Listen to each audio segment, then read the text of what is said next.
en la agroecología una de las dimensiones menos exploradas es la cultural u ontológica, es decir, aquella que da sentido al habitar de las sociedades agrarias no occidentales o campesinas, las cuales mantienen formas de explicación y actuación en sus realidades o mundos, que en el mayor de los casos difieren sustancialmente del pensamiento agroecológico universitario, es decir, de la ciencia, ¿no? Y en este sentido queremos profundizar sobre el mantenimiento y enriquecimiento de la agrobiodiversidad como, digamos, un elemento de la diversidad biocultural por parte de estos actores, pueblos indígenas, campesinos, afros, no solamente en el campo, sino también en la ciudad. Y lo que queremos es reflexionar sobre cuáles son esos principios éticos y las prácticas simbólicas que se anudan o subyacen en la materialización de dichos resguardos, estos resguardos de la agrobiodiversidad. ¿Qué sentido tienen dichos etos para el robustecimiento, disculpen, de la agroecología, siendo esta una ciencia dialógica? ¿Y qué significados profundos se abren al considerar que en nuestras regiones se recrea un pluriverso de agroecologías territorializadas o lugarizadas bajo formas de saberes afectivos y sentipensantes otros? Entonces, esta mesa tiene como propósito explorar estas dimensiones que señalé anteriormente, aún invisibilizadas, para profundizar en los inextricables lazos entre dicha pluriversidad, la pluriversidad agroecológica y la diversidad biocultural en nuestras regiones. ¿Qué podríamos aprender de ello para el fortalecimiento agroecológico como sabiduría, vida cotidiana y movimiento social, acercándonos a estas, digamos, mundos que se construyen haciendo, transitando por la agroecología y que pocas veces son analizados, estudiados, explorados a profundidad y que resultan la base del sostenimiento de la agrobiodiversidad en el mundo? Nosotros somos los siguientes. Estas son las ponencias que vamos a presentar. Voy a iniciar yo, después estará Silvia Colmenero, Omar Felipe Giraldo y Javier Tobar. Empiezo por agroecologías y bioculturalidad. Primero, hablaré muy brevemente de lo que entiendo yo por agroecología. Para mí es muy importante marcar o remarcar el punto de que yo entiendo la agroecología en plural. Las agroecologías son prácticas, son interconocimientos y son movimientos sociales que se expresan en el territorio. En esta territorialización, en esta territorialidad, hay una multiplicidad de formas complejas de expresar materialmente, simbólicamente, estos esfuerzos de producción, intercambio, consumo de alimentos que tienen un sentido cultural o que tienen una base ontológica que las hace diferentes a cada una, y por ello mismo pienso que hay que hablar de agroecologías en plural porque el mundo está constituido de muchos mundos y no solamente de un solo mundo. Y en ese sentido, la gran riqueza que tenemos de experiencia en nuestra región latinoamericana, la Vía Yala, pues es impresionante. En ese sentido, también es importante señalar que las agroecologías no solamente son producción, sino que se basan en el establecimiento de sistemas agroalimentarios territoriales, en donde la cultura o lo ontológico tiene un lugar de ser muy importante y que se expresa en la vida material de los pueblos a los que me estoy refiriendo. Este mapa es un mapa paradójico en el sentido de que expresa, por un lado, un planeta que está canceroso, un planeta canceroso y con metástasis, que es el que estamos viviendo en la actualidad con estas grandes crisis, con estas pequeñas crisis como la pandemia que hoy sufrimos, esta cruel pandemia. Y en este mundo tan complejo y tan, digamos, degradado, las áreas que ustedes ven en color rojo serían aquellos espacios en donde los pueblos han sabido mantener sus relaciones para establecer sostener y enriquecer la diversidad biocultural del planeta y en ese marco la agrobiodiversidad. Estos serían los pulmones, pues, de un planeta como pulmón canceroso, que son, digamos, o que serían aquellas áreas en donde es vital la permanencia, el enriquecimiento de transiciones agroecológicas en este mundo en crisis. Y esto lo vemos en este par de mapas, ¿no? Por un lado, los puntos de calentamiento que ha producido el imperio de la soja, ¿no? Lo que vemos del lado derecho con estos puntos y polígonos rojos, y por el otro lado, en el lado izquierdo, los puntos que enfrían al planeta, lo que yo llamo los puntos de enfriamiento, y que serían, digamos, aquellos territorios de los pueblos indígenas, afros, mestizos, campesinos, campesinas, que tanto en el campo como en la ciudad sostienen este grueso de la diversidad que se nos va de la mano. Pero en este sentido, ¿qué significa el cultural? La diversidad biológica y cultural son mutuamente interdependientes y geográficamente coexistentes. No hay cultura sin natura y no hay natura sin cultura. Este es un concepto simbiótico que nos permite explicar las racionalidades a través de las cuales se expresan en los territorios formas de producir alimentos, formas de consumir alimentos, formas de vivir la vida, formas de sostener relaciones entre humanos y no humanos. La diversidad biocultural, entonces, debe entenderse como el resultado de la experiencia humana desarrollada a lo largo de los siglos por los pueblos rurales. Y no exclusivamente, ahí quisiera hacer el énfasis, en el advenimiento o emergencia de la agroecología como una disciplina científica basada en el pensamiento occidental, todavía con grandes rasgos de una positivista, y que, digamos, basa sus conocimientos y su enriquecimiento de los sistemas agroalimentarios locales en los conocimientos de estos pueblos históricos, de estos pueblos milenarios. Esta diversidad biocultural es posible analizarla cuando se expresa en términos geográficos y a nivel global, en las correlaciones cartográficas entre la megadiversidad lingüística, unas 7,000 idiomas que se hablan en todo el planeta, la megadiversidad biológica o la diversidad biológica y la agrobiodiversidad, que fundamentalmente se localiza en la franja intertropical del planeta. Esto es, en Mesoamérica, en los Andes, en la Amazonía y en otras regiones de nuestro Abya Yala. Y son, pues, resultado de sistemas coevolutivos sustentables y sinérgicos que contrastan con la uniformización de culturas, de sistemas agrícolas y estrategias que se basan en las relacionalidades de convivencia con los no humanos debido a la actual globalización.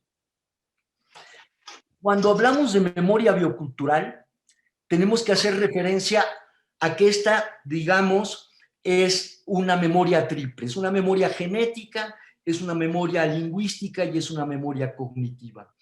El enjambre de estas tres dimensiones de esta memoria es lo que permite entender nuestra experiencia como especie durante los últimos 300,000 años y la construcción de un pluriverso de mundos que ha sido invisibilizado y que en donde ha dominado los últimos 500 años un sistema capitalista que niega esta diversidad y que ahora los pueblos indígenas, las mujeres, los jóvenes, los pueblos afro, latinoamericanos, etcétera, toman estos elementos para expresar sus motivos fundamentales de lucha por la vida y por la reexistencia.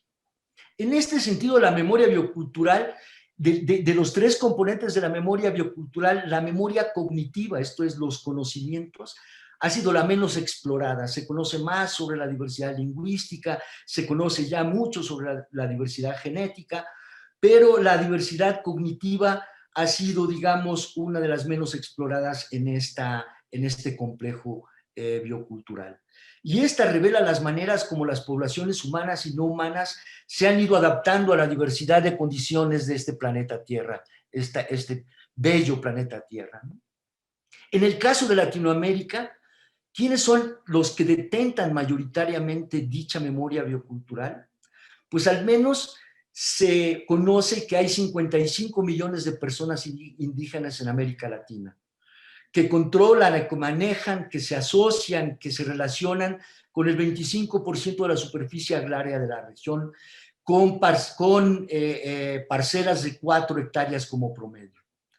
80% del total de las fincas que se localizan en nuestra región, 60% de ellas son unidades de subsistencia y 28% son unidades en transición, muchas de ellas en transición agroecológica, aún sin digamos, el diálogo de saberes que se ha iniciado entre la academia, entre los agroecólogos, agroecólogas y estos pueblos milenarios, ¿no?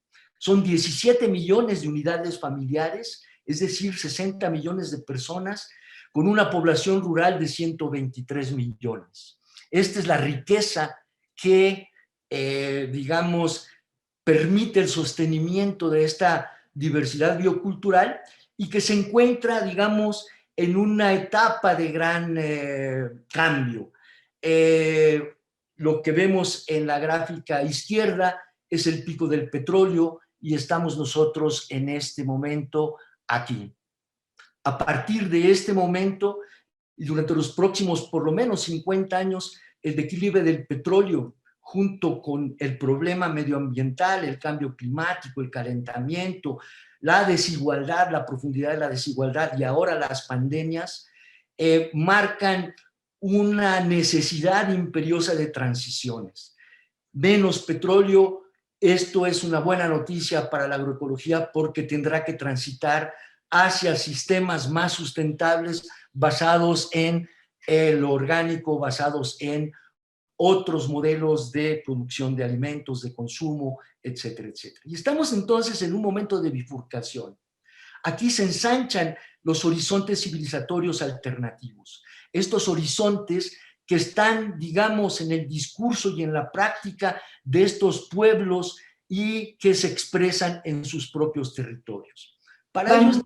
Van 10 minutos. Gracias. Para ello es necesario reconocer esta frase de Arturo Escobar sobre las transiciones civilizatorias. Son complejos desplazamientos desde el dominio de un único modelo de vida, supuestamente globalizado, habitualmente caracterizado como occidental y a menudo definido como modernidad heteropatriarcal capitalista, a la pacífica.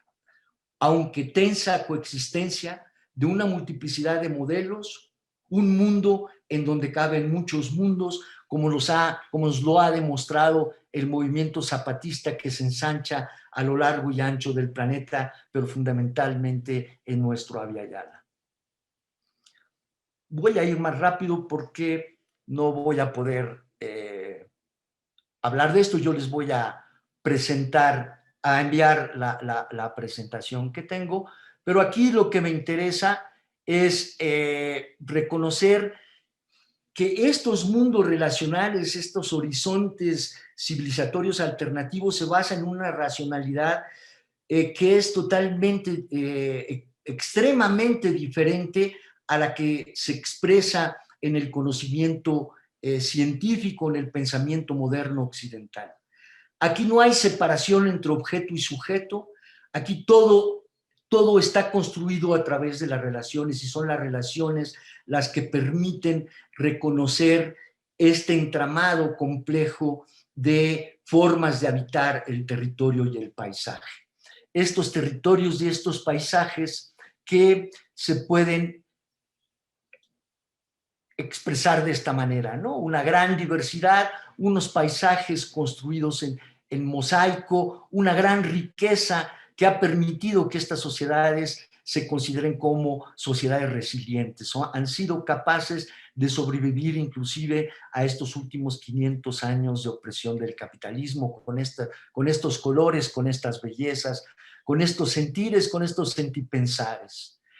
Y en ello, digamos, se centra un metabolismo social básicamente orgánico, aunque trastocado por la Revolución Verde, en donde por lo menos cohabitan 5 esfuerzos para construir soberanías territoriales. Las soberanías del comer, las soberanías del habitar, las soberanías del transformar, la soberanía energética, en salud y económica. Esto es, digamos, el esfuerzo de estas formas de explicar y de hacer mundo que se centran en la defensa del territorio como defensa de la vida frente a los proyectos de muerte.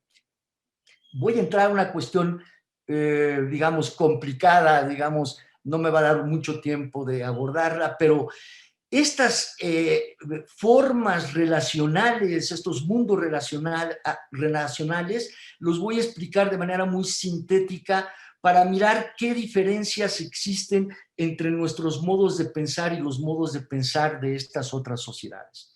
En principio, entre estas sociedades no existe el concepto de la naturaleza.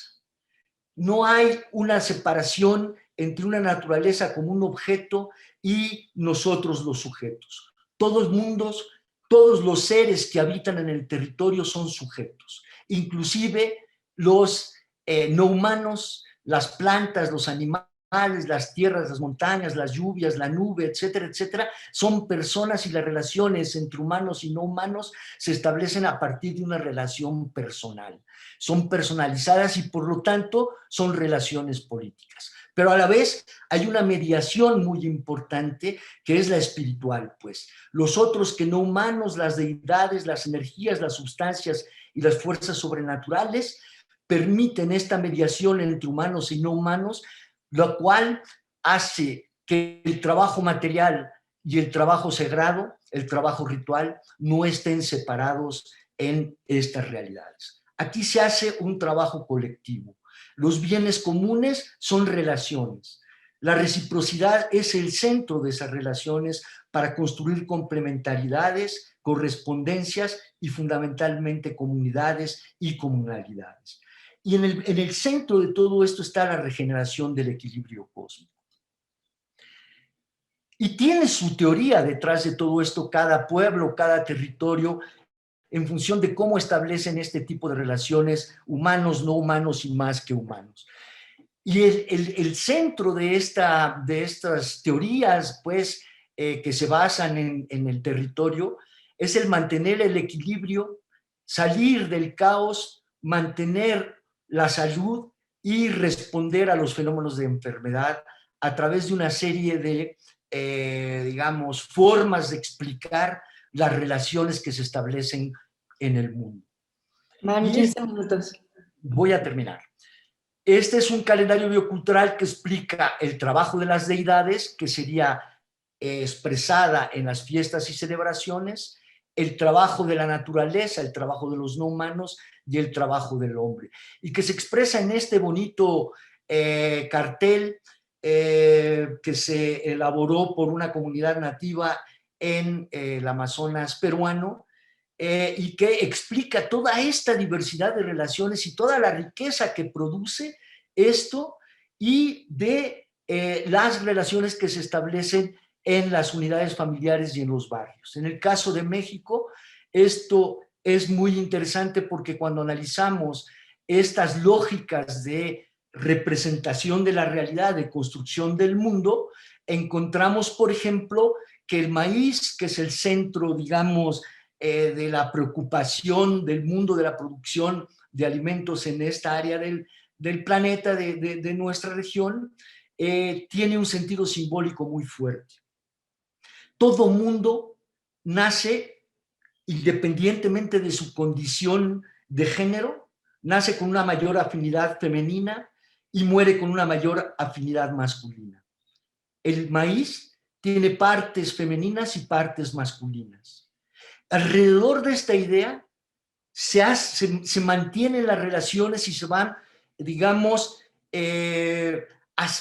estableciendo relaciones en los procesos de producción, de consumo, de intercambio, siempre pensando no en la separación entre hombre o mujer, sino en el compartir. Esta idea del compartir es la que está en la base de la explicación de este mundo mesoamericano centrado en una planta como es el maíz, que es una planta bisexual. Cuando nosotros analizamos finamente las relaciones que se establecen entre los elementos que permiten la descomposición de la materia orgánica en el suelo, encontramos esta relación. Lo que ustedes ven en azul son elementos que pueden ser de una calidad masculina, pero que dependiendo de su capacidad y del momento en el que trabajan en colectivo, tienen afinidades femeninas, y en rojo las que tienen afinidades masculinas. Aquí hay todo un complejo, todo un mundo de relaciones para producir los jugos o la sangre que permite que la tierra, que es un ser vivo, restablezca su riqueza y fertilidad y permita la coexistencia de todos los demás, de todo el colectivo, ¿no? No me va a dar más tiempo de presentar estas ideas, pero quisiera terminar con esta reflexión brevemente. En la agroecología lo que se requiere es dejar de pensar en poblaciones en donde uno trabaja, en donde uno establece una relación, más que de productores a humanos. Hay que humanizar la agroecología, hay que darle un sentido humano y dejar de pensar en ese sentido que se construye desde la Revolución Verde, de que quienes producen los alimentos son exclusivamente productores. Son humanos que tienen sentipensares, que tienen saberes, haceres muy profundos y complejos, y para que esto se reconozca y para que haya un diálogo, digamos, genuino, profundo, absoluto, se requiere reconocer la pluralidad de conocimientos heterogéneos, establecer contraepistemologías para darle lugar a la emergencia, visibilidad de estos otros mundos posibles, una pragmática ontológica y epistemológica que significa el conocimiento como intervención en la realidad y traducciones interculturales. Estos elementos son muy importantes para construir un nuevo nosotros, unas agroecologías de los intersaberes y los sentipensares que permitan una justicia social global a partir del reconocimiento de la justicia cognitiva global.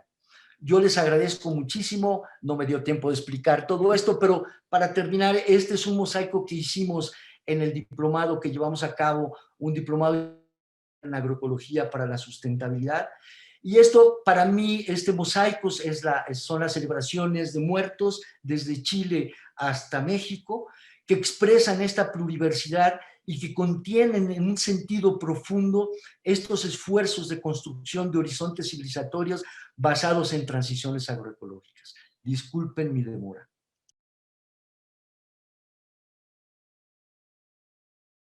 Que la diversidad biocultural comparte, como nos presentaba el profesor Narciso, desde este reconocimiento del complejo cosmos, praxis, corpus de la etnoecología, la comprensión de las prácticas relacionadas con el manejo adaptativo de los agroecosistemas, con las prácticas agro-silvopastoril-acuícolas, con los procesos de diversificación biológica, en un, digamos, esquema que también comparte esta triada de cosmos corpus, ¿no? Este sistema de conocimientos o creencias, valores en muchos sentidos, con las prácticas productivas. Si bien desde el enfoque biocultural el tema político está a veces desdibujado, de manera reciente se ha hablado del patrimonio biocultural como una herramienta para la defensa del territorio, y estas aproximaciones también están vinculadas con esta aproximación de la agroecología hacia los movimientos sociales. Del mismo modo, estos planteamientos, particularmente de Porto González y de Enrique Leff, en torno a la ecología política, también se pueden enmarcar en esta triada, donde los conocimientos y valores, las prácticas colectivas, están asociadas a estos movimientos sociales emergentes, indígenas, campesinos, afrodescendientes, donde se están disputando identidades híbridas en los procesos de reapropiación sociocultural de la naturaleza, que, llevándolo más allá, configuran relaciones interdependientes y recíprocas entre seres humanos y no humanos, y otros más que humanos, como decía Narciso, y donde se están dando estrategias de resistencia y reformulando los territorios y los reclamos de resistencia en función también de los avatares del presente. Se está peleando también por esta descolonización de la naturaleza y por la reapropiación a partir de las palabras, las prácticas de las personas, de los pueblos, de las cosmovisiones, sus formas culturales, la posibilidad de abrir el mundo a otros mundos posibles. De la misma manera, desde estos pensamientos más ontológicos que Arturo Escobar ha trabajado, estamos también en la misma triada, ¿no?, de conocimientos y valores, de prácticas colectivas, y donde los movimientos sociales están muy conectados a la ancestralidad.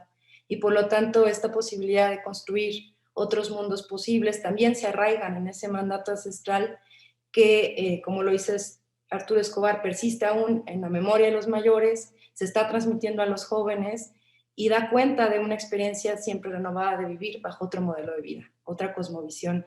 Y esta cosmovisión, muchas de ellas de pueblos indígenas, campesinos, afrodescendientes, y algunos que quizá no tenemos esa ancestralidad, pero estamos buscando también ese sentido, esa perseverancia filosófica no dualista, donde los seres no ocupamos el mundo, sino que lo habitamos y somos interdependientes de otros para nuestra existencia. Desde el buen vivir, la decolonialidad y la comunalidad, también los mismos pueblos, investigadores indígenas han puesto por delante concepciones de buen vivir que vienen de este mandato ancestral, pero también se están renovando, como es el discurso de la comunalidad en Oaxaca, que reúne, ¿no?, estos mandatos ancestrales, pero también plantea formas por venir, y como están haciendo muchos pueblos en la defensa de su territorio. En ese sentido, me parece que la agroecología se puede plantear la tarea de apuntalar agroecologías pluriversas en territorios de vida y de reexistencia, donde están implicadas también estas tres dimensiones: epistémica, práctica, ético-política, y donde la ontológica nos hace forzosamente llegar a la pregunta de quiénes existen como qué, a quiénes consideramos sujetos, objetos, y en función de eso, quiénes son qué o cuáles, y qué son cuáles o quiénes. Y como sujetos, quiénes son qué: humanos, animales, deidades, ancestros. Esto implica en la dimensión práctica pensar en quiénes colaboramos y trabajamos en la labranza y crianza de la vida, en la defensa de los territorios, y dar su lugar sagrado a las acciones de las aguas, las tierras, los aires, los fuegos, los animales, las plantas, insectos, deidades, los dueños o guardianes de nuestros senos de vida. Implica en la dimensión ético-política pensar cómo nos relacionamos con los otros, cuáles son nuestras teorías de la identidad y la alteridad, y quiénes consideramos que somos los nosotros que participamos en lo sociocultural, en lo político. En la dimensión epistémica tiene más que ver con cómo establecemos estos diálogos entre seres humanos y no humanos a través de las diversas prácticas, muchas de ellas relacionadas pues con las prácticas agrosivopastoril-acuícolas, con el cuidado y manejo de los territorios y los bienes comunes.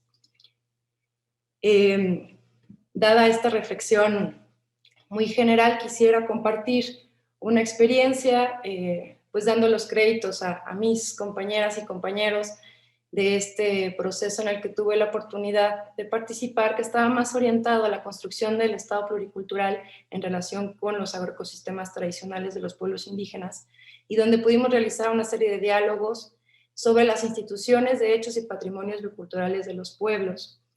Acá están las publicaciones, las puedo compartir en el chat.